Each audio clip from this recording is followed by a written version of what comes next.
Sejam bem-vindos a mais um episódio do Pode Sarar, um podcast que fala de bem-estar e espiritualidade. Eu sou Gisele Maia. E eu sou Samira Ribeiro. E como eu sempre falo aqui, o nosso Pode Sarar é corpo, alma e mente. Então, nossos assuntos sempre são de altíssima relevância. E hoje nós estamos com uma convidada que, assim, eu estou muito, muito feliz de ter conseguido essa brecha na agenda dela, doutora Marília Bitbol, neuropediatra. A gente estava conversando aqui rapidinho, porque eu já tinha uma ideia, ela me deu certeza. Vocês têm ideia que no estado... até arrepiei. No estado do Amazonas, são em torno apenas de 10 especialistas chamados neuropediatras, o médico, o neurologista da infância. Porque, assim... Eu não gosto, né, Marília, quando dizem que criança é um adulto pequeno. Criança é um ser humano diferenciado que precisa de um cuidado diferenciado. Marília, minha querida, muito obrigada. Assim, eu vou lhe dizer de coração que desde quando eu idealizei o Pode Sarar, né, que a gente vai completar agora 1 ano, se Deus quiser, você sempre foi uma das que estava na pauta. Porque a gente vê, assim, o quanto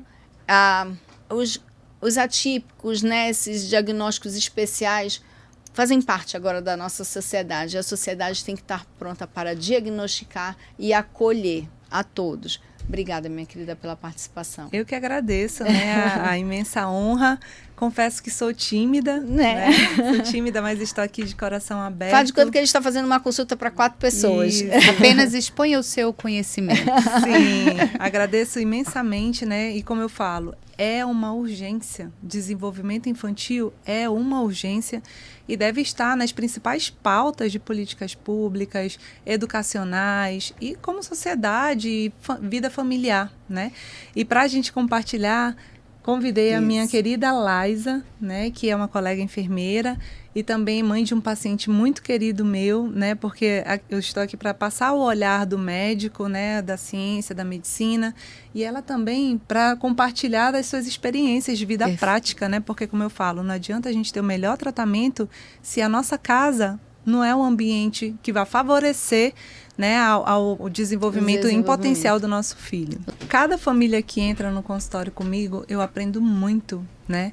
E eu tenho muita admiração, né, pela Laisa. E é por isso que eu tomei a iniciativa de trazê-la, né? Porque, como eu falo, não adianta a gente ter o melhor profissional, o melhor fono, físio, TO, se a nossa casa não é um ambiente favorável para potencializar o desenvolvimento do nosso filho, né? Então, as histórias de vida, né, da Laisa, do Cadu, me inspiram, né? E eu achei que seria muito interessante compartilhar com o resto do nosso estado também, tá bom? Eu agradeço a oportunidade, né, porque nessa caminhada nós já temos mais de 10 anos de relação médico-paciente, né? Então, quando eu busquei a Marília aqui em Manaus, eu fazia acompanhamento do meu filho com o Neurofora.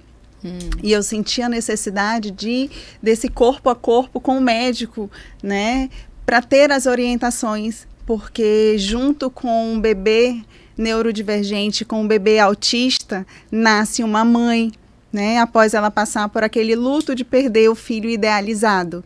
Então, ela passa por aquele luto, ela passa por aquele sofrimento e ela vai abraçar o filho dela e vai lutar por esse filho com toda a garra que ela tiver, né? E ter esse apoio, essa equipe multiprofissional, principalmente do médico ali, dando as orientações, é muito importante para a família seguir o planejamento que o conhecimento técnico do médico nos sugere no decorrer desses anos, né?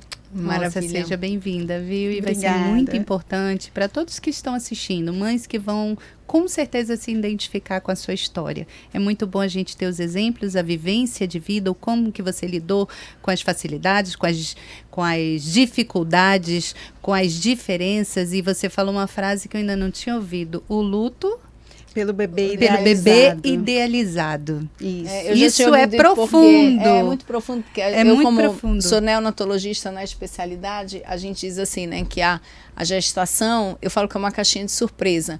E assim como nasce um bebê com alguma formação, neurodivergência ou um bebê prematuro, a gente fala isso, né? O bebê idealizado não é o bebê real. E aí ele começa já uma nova mulher, que nasce. Uma nova mãe. Mas, doutora Marília, assim, o autismo realmente é algo quase como modismo hoje em dia, o superdiagnóstico, ou realmente aumentou, que a gente fica assim, aumentou o diagnóstico ou aumentou realmente a incidência? Ou de tudo um pouco?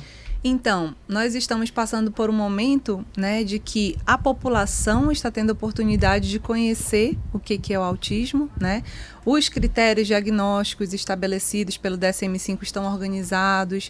Existe, apesar de ainda ser uma especialidade um pouco difícil da gente conseguir, né, neuropediatra, mas em relação a anos atrás, o acesso hoje em dia já é possível. Antigamente eu desconheço. Né, assim, há 20 anos, 30 anos, né, quem eram os neuropediatras aqui da cidade. Então, realmente, tem essa questão da organização dos critérios diagnósticos, da comunidade reconhecer os sinais de forma precoce e o acesso, né, a profissionais capazes de dar o diagnóstico. Realmente, isso daí é um fator, né, considerável que faz com que aumente o número dos casos detectados, né? Mas me chama muito a atenção, viu? É um momento, me dá uma sensação de epidemia. Eu tenho essa sensação, né?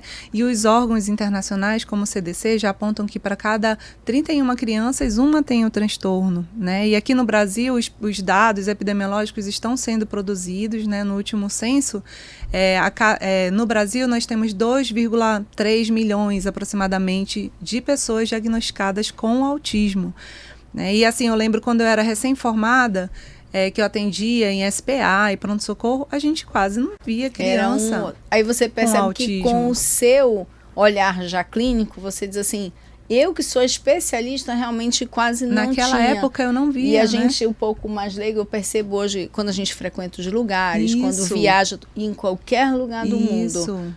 Né, ainda agora com toda a inclusão, tudo como você percebe.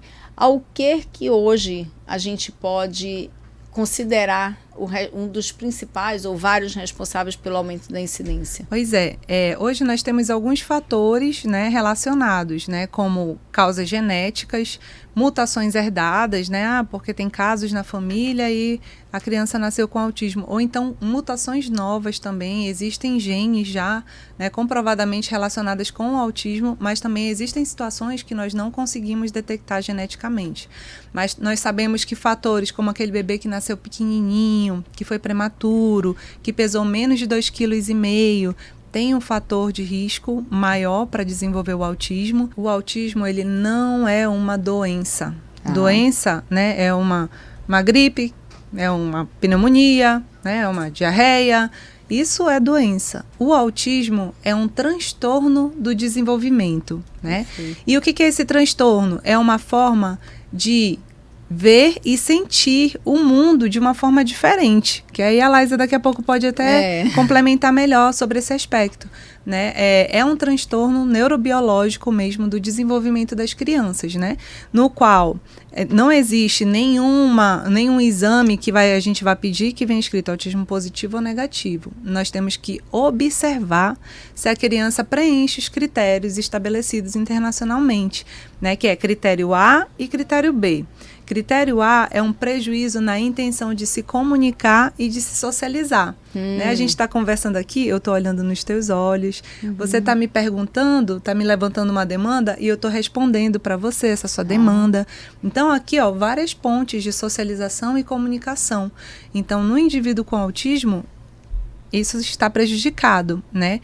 Em vários graus, por isso que é espectro, né? Porque tem aqueles que falam de uma forma sofisticada, com vocabulário super elaborado, né? Mas que tem dificuldade na interpretação, no duplo sentido das coisas, na capacidade de empatia, de se colocar no lugar do outro, né? E não, deixa eu falar dessa forma com a Samira, porque se eu falar dessa forma, talvez ela se magoe. Então, a pessoa com autismo, ela pode não ter esses filtros sociais. E é engraçado, né? Porque, por exemplo, eu lembro bem, a minha primeira queixa, quando eu busquei uma neuropediatra, foi a questão de... Ela perguntou... E eu lembro bem de verbalizar para ela. Parece que ele não ouve. E ele tinha quantos aninhos? Ele tinha 2 anos. Olha. Aí eu disse, mas ao mesmo tempo, quando eu ligo o liquidificador para fazer uma vitaminada, na época, ele vinha correndo para esperar a mamada. E aí eu dizia, então assim, ele ouve, só que as pessoas falavam com ele e ele... cara de paisagem. É quase aquele assim, ele só ouve o que quer. Só ouve o que quer. Literalmente isso. Ele fala, Fala, mas o que ele fala?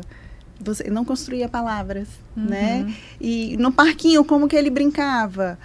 As crianças tudo correndo atrás dele, ele correndo das crianças, buscando sempre estar sozinho, né? E quando conseguia estabelecer essa comunicação, era uma comunicação muito limitada. Então, a doutora Marília vai falando e vai passando um filme assim na cabeça, ou seja... Vai testificando. Eu acho que no começo de tudo existe aquela negação. Eu sei que tem algo diferente, mas calma, vai chegar uma hora em que ele vai falar porque ele é só um bebê. Vai chegar uma hora em que ele vai fazer isso porque ele é só um bebê. E aí os pais começam a esperar antes de buscar Então, esse momento da negação, ele existe e ele é muito precoce. Como é que foi assim para você? Você percebia? Te falar que desde a introdução alimentar, você consegue perceber algo. Porque assim, quando você começa a introduzir a primeira frutinha, é uma resistência, eu nunca esqueço, que eu cheguei a sentar no chão com ele no meio das minhas pernas e eu tentei dar uma laranja para ele chupar, um gominho de laranja. Ele se jogava no chão, que a vizinha de baixo bateu na porta e perguntou se estavam espancando a criança. E assim, eu dizia não. E aí eu comecei a buscar, na época, 17 anos atrás, se hoje o número de especialistas já é reduzido, na época era menos ainda. Então, assim, não tinha vaga. Eu procurava as pediatras já com uma lista daquilo que eu achava diferente. Né? Ai, facilitava. Porque eu já comecei a ir tanto, eu dizia, olha, parece que ele não ouve. O choro era diferente, não era um choro que eu conseguia acalentar. Eu digo, se tivesse sido meu segundo filho, eu acho que eu teria percebido na amamentação. Porque desde a amamentação não é um bebê que acalenta, que se preenche no colo da mãe. Esse bebê, ele não consegue, você não consegue consolar, conectar, né? Não consegue conectar. É isso, você não consegue estabelecer um vínculo mãe e filho. O olhar olho no olho, Laís? O olhar olho no olho, né? Essa introdução alimentar, o toque. Só que como ele é só um bebê, vai passando, né? E a gente vai observando e às vezes até a falta de informação.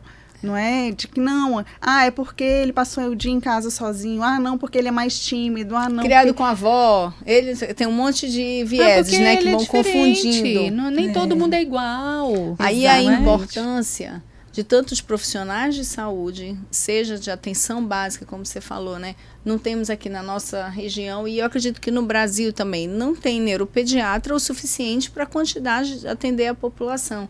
Então, assim, até escrever aqui, de treinar profissionais, seja na escola, seja na unidade básica de saúde e tal, tudo, que tenham a capacidade de ver, pelo menos, que algo não está do jeito que deveria. E ali o que eu sempre incentivo, trabalhei muitos anos na rede pública, as pessoas dizem, doutora, porque é difícil. Eu disse, olha, se você nunca agendar a sua consulta, ela nunca vai chegar. Então, mesmo seja no postinho, acompanhar com um pediatra, para ir junto com você, né, conhecendo, para na hora que for necessário chegar a um especialista, porque são muitos detalhes, né? É isso que eu falo. Primeiro, o olhar dos pais, né? Os pais têm que saber reconhecer, né? Segundo, você ter o seu pediatra de confiança, né? Porque hoje em dia tem muita gente que se diz pediatra e vai atendendo, né? Mas assim, veja a formação do profissional que está cuidando do seu bem mais precioso, que é o seu filho, né? Hoje a gente vê que a internet é uma terra sem lei, a pessoa fala o que ela quer. Então, nós temos que buscar conhecimento. Quem é aquela pessoa que está cuidando do meu filho? Então, eu sou pediatra de formação e depois me formei neuropediatra, né? Nunca nós, como pediatras, neuropediatras, devemos menosprezar a queixa, a preocupação, a angústia de uma mãe.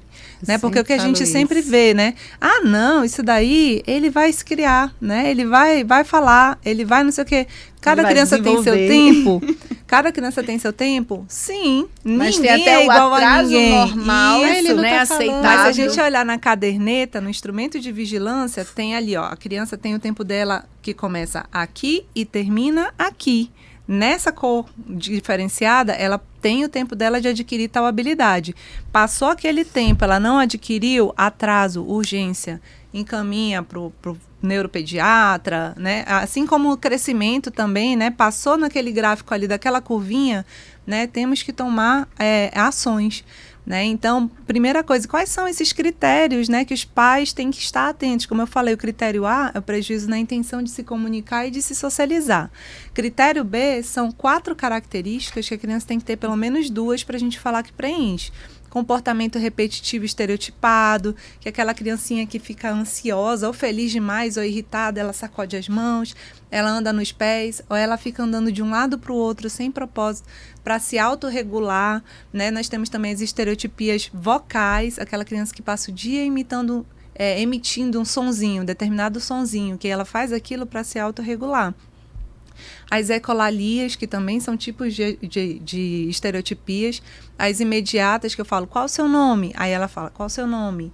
Tipo, ela não respondeu aquilo que eu demandei a ela. Ela só respondeu imitando o que eu falei. Ou então ecolalias tardias, que elas ficam emitindo frases daquilo que assistiram na televisão. Né? Então, esses daí são comportamentos repetitivos e estereotipados. A outra, uma grande resistência a mudanças. Aquela criança que ela é super apegada a rotinas.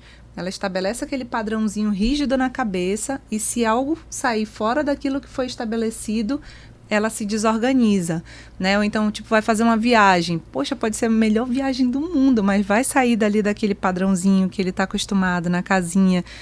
Pode se tornar a pior experiência, né? Então, uma grande resistência a mudanças.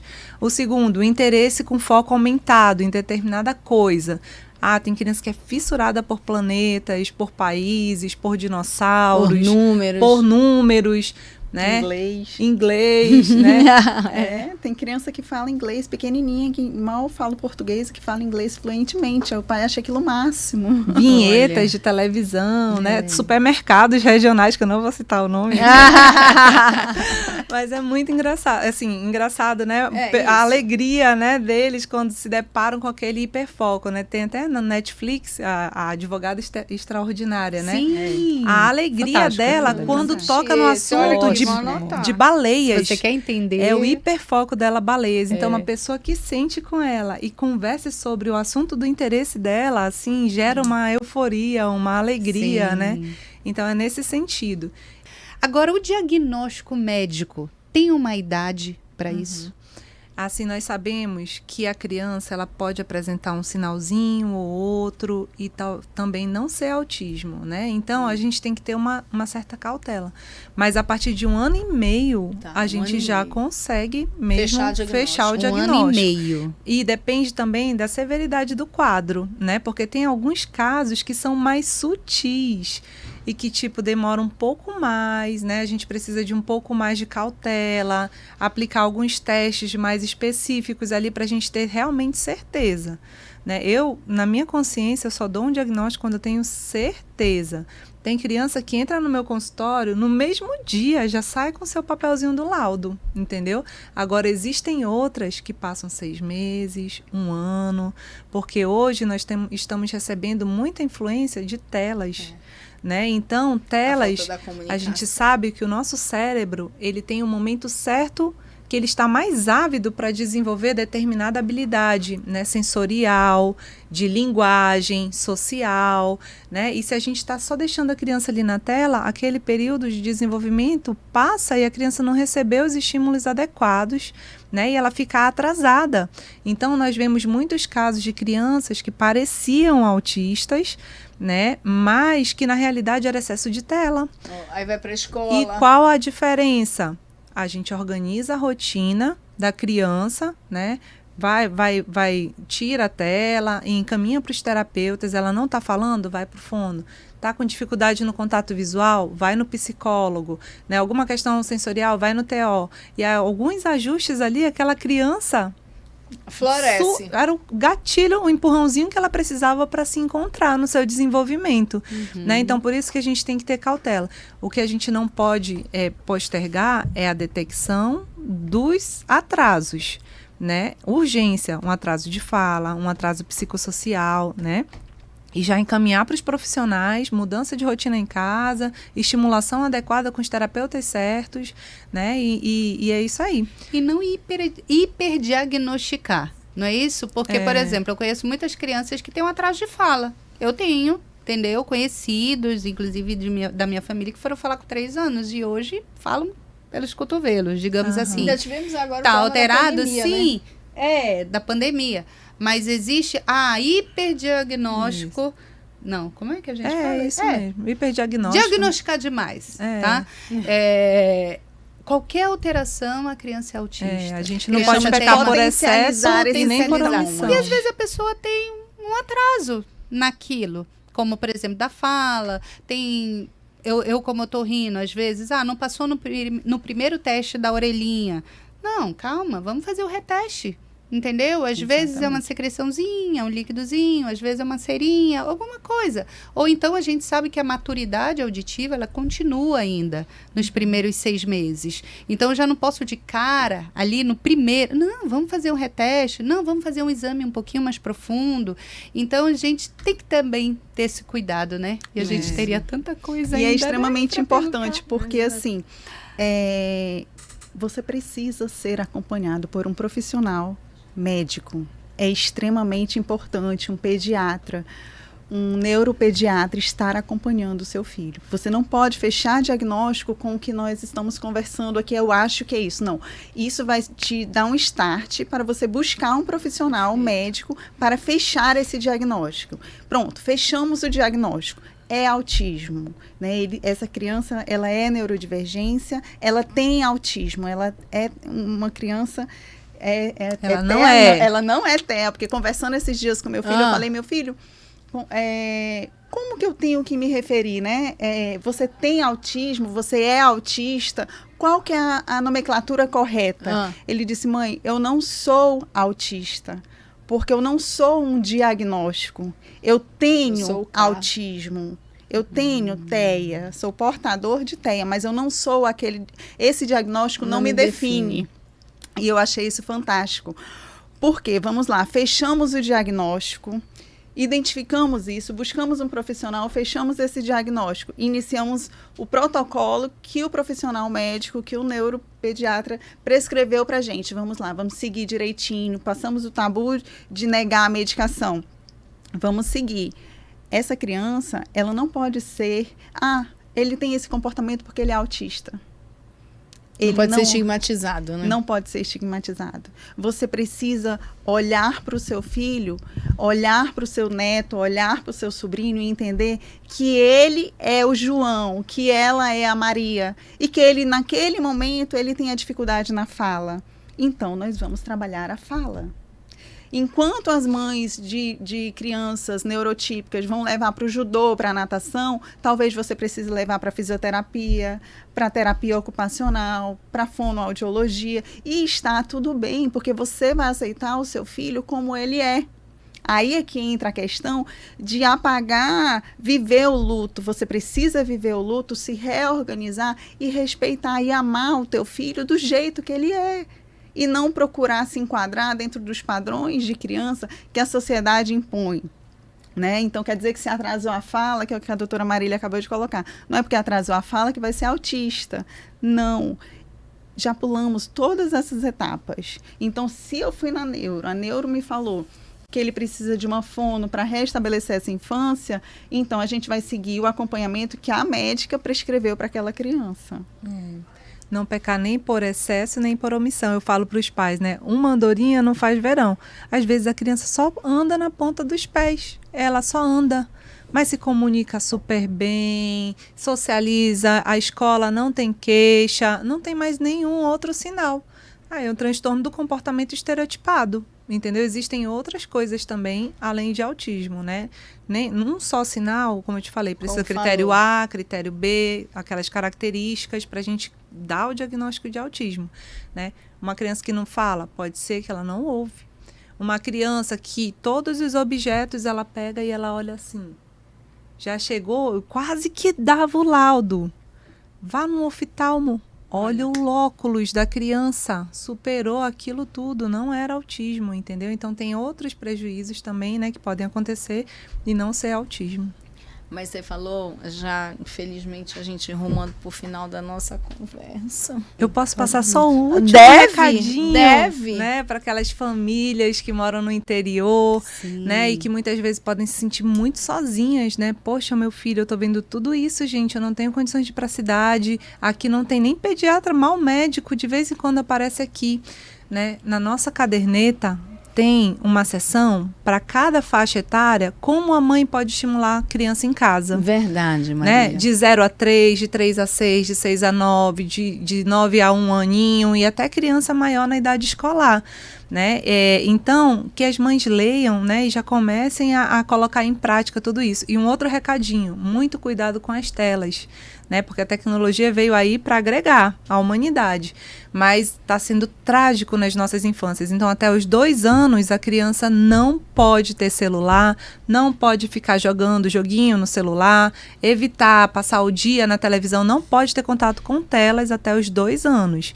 Depois, 1 horinha, mas sempre com os pais supervisionando o conteúdo que ela está acessando, né? Porque a gente sabe que tem muita gente maldosa se aproveitando da pureza das crianças e colocando ideologias e coisas que vão contra os nossos valores de família dentro da nossa casa.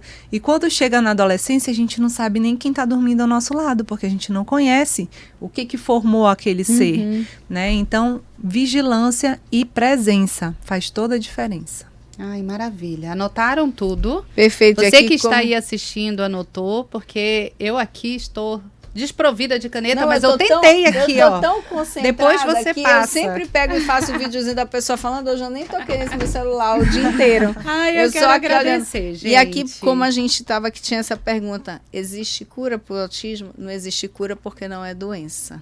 Gente, isso para mim, essa visão assim, né, mesmo a gente sendo da área, muito obrigada, viu? Foi um prazer imenso conversar com vocês. Um prazer nosso que agradecer. Esclarecedor. Aliás, precisaria mais para ser mais esclarecedor ainda, mas eu acho que o que a gente teve aqui já deu para dar uma boa informação aí para todo mundo que está assistindo, viu? Se alguém quiser, de repente, porque eu sei que a gente sabe assim, tem o da médica, a gente já colocou aqui, é @doutora.marília.bitbol, tá? Depois, quando você estiver acompanhando aí, vão ter os dados direitinho da doutora. Mas eu sei assim, às vezes eu quero falar com quem passou, a mãe. Você tem algum canal, seja blog, seja Instagram, uma coisa que as pessoas possam entrar em contato com você? Posso disponibilizar o meu telefone, né? Porque é a primeira vez que eu abro. Olha, não vai parar aí. Eu fiz essa pergunta intencional, tá, gente? A minha vida hoje tudo é intencional. Quem sabe, né? Fazer um grupo de mães e tal, tudo, acolher. Pode dizer, minha querida. 98119. 92, né? Isso. 98119 0003. 0003. Por quê? Porque eu entendo, muitas pessoas contam histórias tristes dos seus filhos cujo o diagnóstico foi fechado como autismo. Mas autismo não é o fim. Autismo é uma oportunidade, é o começo. Não é sobre a criança, é sobre você, mãe. Não é o porquê, é o pra quê. O que eu posso mudar na minha vida para conseguir proporcionar aquilo que há de bom e de melhor para o meu filho desenvolver. Então, tudo é possível quando você tem fé e Deus dentro do seu coração. Deus pode tudo. Amém. Amém. Sensacional, gente. Eu dizendo, olha, Pode Sarar é isso. Sempre conteúdo de qualidade. Continue nos acompanhando nas plataformas digitais, na TV Encontro das Águas e até os próximos episódios. Fique conosco. Até mais. Até.